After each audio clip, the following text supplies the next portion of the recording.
Ji gave us the slogan, Jai Jawan, Jai Kisan. Modi ji's contribution to this budget is Na Jawan, Na Kisan.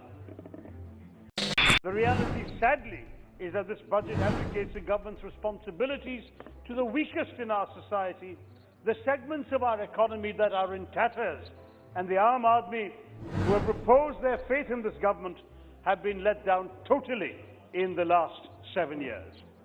I could spend hours explaining why this is so, but given the limited time available to my party, let me stick to a few examples, and I'll pick 4 today where the budget has betrayed the most fundamental expectations from the nation: health, fiscal stimulus, defense and agriculture.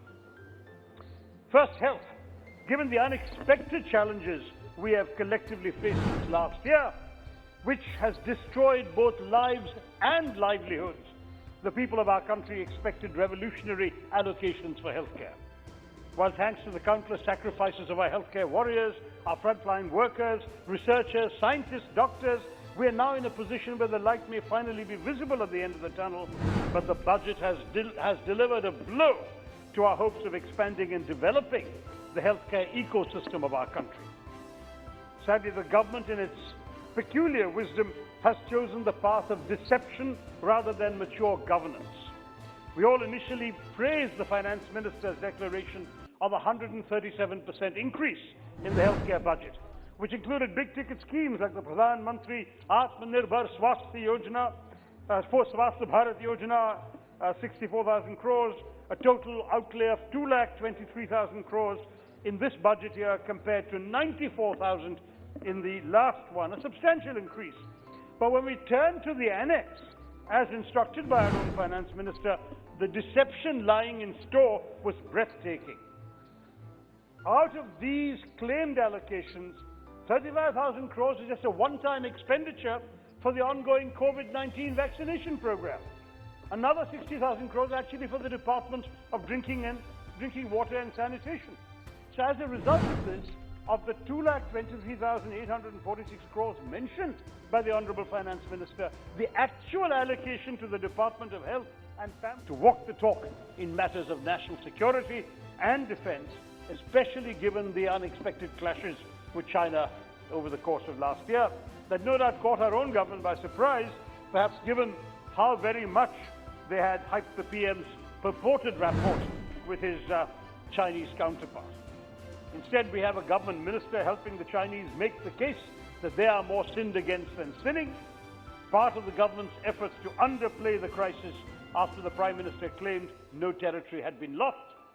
This government has a duty to ensure that our armed forces are safe and well supported, and that they have all the tools and resources they need to keep aggressors at bay, not to pretend that there is no problem when we know there is. I'm shocked that the Honourable Finance Minister did not even mention the word defence in her speech. We really expected from this government an effort to support our long-pending modernisation and acquisition programs. But despite all the chest-thumping and sloganeering about the supposed 18.5% increase in capital outlays, the numbers show us clearly that in matters of national security, the government's talk of nationalism is hollow. It's full of sound and fury, signifying nothing. The capital outlay allocation, rupees 1.35 lakh crores, is only 0.47%, 0.4% higher than the 2020-21 revised estimates of 1.34 crores. Just the previous year, before Galwan, the Defence Committee of this Parliament had recommended a 35% increase. Where is 35% and where is 0.4%? Despite all the deafening proclamations by its members, this government, even in the face of such grave threats as we're facing now, has kept the proportion of capital expenditure to the overall defence budget at 25%, far smaller compared to the UPA era, because our government consistently had it at 30 to 32%. It's a matter of shame for all members of this House that we have a government that has repeatedly proven incapable of offering any considerable financial support to our armed forces at a time when the threat of a two-front war has grown dramatically. To use one of their favourite words, this is truly anti-national. Fourth example, Mr. Chairman, agriculture. in these last few months with rising agricultural distress, compounded by the undemocratic passage of 3 farm bills with widespread adverse ramifications for the agrarian economy, we have witnessed nationwide protests by farmer groups whose very survival is at stake. Even as the government in their obduracy failed to engage constructively with the farmers, one hoped that at least the budget would take cognizance of their distress and offer tangible measures to address and alleviate their current plight. No such luck here in this budget. Shastri ji gave us the slogan, Jai Jawan, Jai Kisan. Modi ji's contribution to this budget is Na Jawan, Na Kisan. Now we must recognize that the current nationwide protests led by peaceful farmers who've been unconscionably sidelined by the undemocratic farm bills reflects only the tipping point. But the rot in the sector has been prevalent for a long time thanks to this government's myopic approach, which continues in the current budget. The overall budget of the department saw a minuscule increase of 5% from last year's revised estimates, but was 8% below the budget allocated last year. Similarly, despite the government's assurances, the budget does little to assuage the fear of the farmers regarding MSP. The 2 schemes that ensure MSP, Market Intervention Scheme and Price Support Scheme, and Pradhan Mantri Annadata Aay Sanrakshan Yojana, have witnessed consecutive reductions in the last 2 years, leading to a 20 to 25% cut in this year's budget. I heard the Prime Minister mention MSP. I didn't hear him mention a quarter of the budget for it has been cut. Much was made by this government about the flagship PM Kisan scheme just before the elections, as you may remember. But despite being one of the major direct cash transfer schemes and therefore in direct need of a rise in allocation, the scheme has witnessed a 10,000 crore rupee drop of 13%, in other words, in its allocation. The disbursal amount of 6,000 rupees per farmer under PM Kisan has not been enhanced either, nor has the scheme been extended to tenant farmers, sharecroppers, women farmers, Adivasi farmers, who've all been excluded from this benefit from the start.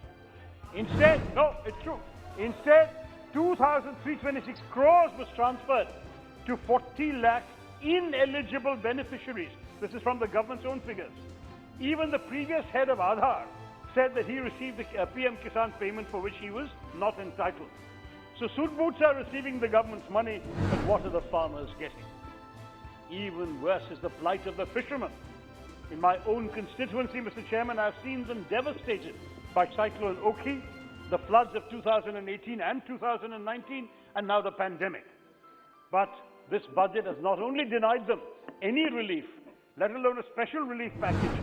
There is nothing in the budget in terms of fiscal support, diesel subsidies, lower GST, nothing.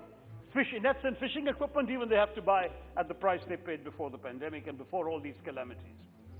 You've given relief to tea garden workers in Assam and Bengal, where you believe the ruling party has a chance. But you've ignored thousands of tea workers in Tamil Nadu and Kerala. And I think we can understand why, but is this fair? Frankly, sir, we are looking at a very sad situation. उच्च वर्ग के गिने चुने कुछ व्यापारी को फायदा है, मुल्क चलाने को बतलाओ, ये भी कोई कायदा है? Anyway, at a time of unprecedented civil, political, economic distress in our country, this government had a great chance to show us that it was willing to bring this country back together. That was precisely what we expected from the union budget, a platform through which this government could actually display a bold vision for reviving the economy and offering much needed relief to our citizens who have had to face one of the most challenging periods in contemporary history. Instead, our citizens have been left thoroughly disappointed by the government's repeated mediocrity in matters of policy making. इस तरह के viral videos और देश और दुनिया की तमाम बड़ी खबरों के लिए जुड़े रहें अंधभक्त के साथ।